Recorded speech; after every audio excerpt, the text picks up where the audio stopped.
I was checking out the Nvidia call yesterday. Jensen noted that it's the first time since the dawn of Moore's law that three such transformations were happening at once.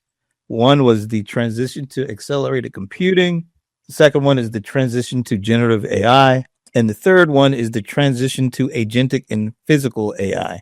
I think what he described is real. There's no doubt about it. And I think this is actually partly kind of why people think this is a bubble, right? Because these frontier models, they're going so fast, right? They almost kind of ignore the rest of the world. To some extent, I think there's a reason for that, right? And the reason is because there's this AI arms race between countries and also between companies as well, right? Everybody's trying to get to AGI, right? So that arms race basically trumps everything, right? If other industry can leverage this for their benefit, great.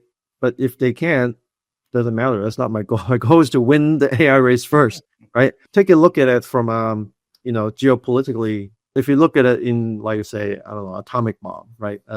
Right. Basically, the idea is like if we have to win the race to get the atomic bomb first, there are a lot of negative side effects, right? Radiation, whatever. It's like, but if the Germans, right, invent the atomic bomb first, we're gonna have all those negative side effects of atomic bomb, plus maybe a Nazi government.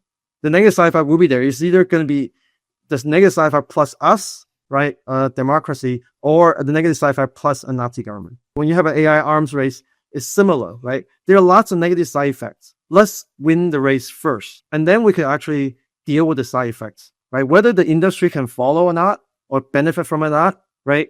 It's secondary.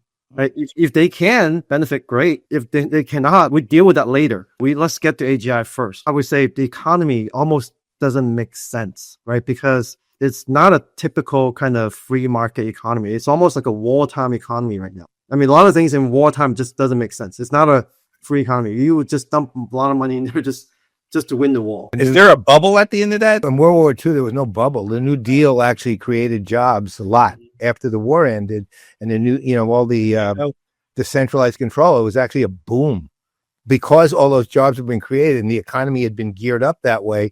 It kept going. The bubbles were considerably later. But there was also Russia got the bomb. Them getting the bomb and us having the bomb.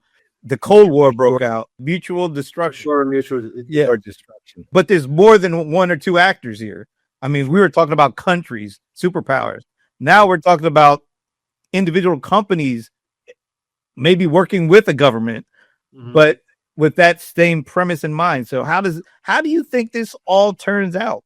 Hypothetically, right? I mean, this hasn't happened, right? But I mean, one good outcome is like, okay, let's just say we win the AI arms race, right?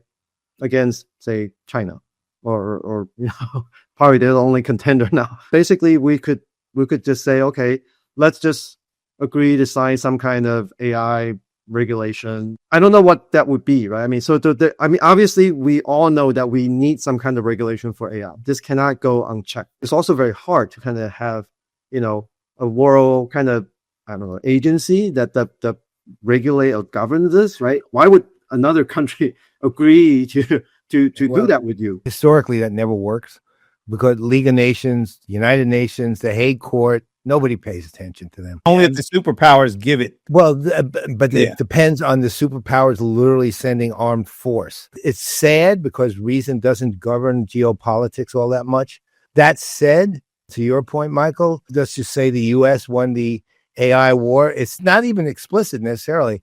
It's the threat that they could screw up your economy, or they could do this. They could. So there's a lot of things, right? I mean, if you win the AI arms race, you get the AGI first, right? You could just say, okay, either do this or I'll just like collapse your regime, right? I mean, that's what China most afraid of, right? I'll just break your great firewall in China and just infuse it with all free information, like everybody could, and you just collapse your regime. If there's any kind of good, right, that could come out of this arms race, right? Or someone, if we win, right, then we can actually create some kind of a treaty or some kind of agreement, right, among the world, right, to kind of, for whatever, right? I mean, I think that whatever we think is actually good, right, for a safe and AI development in the future, right?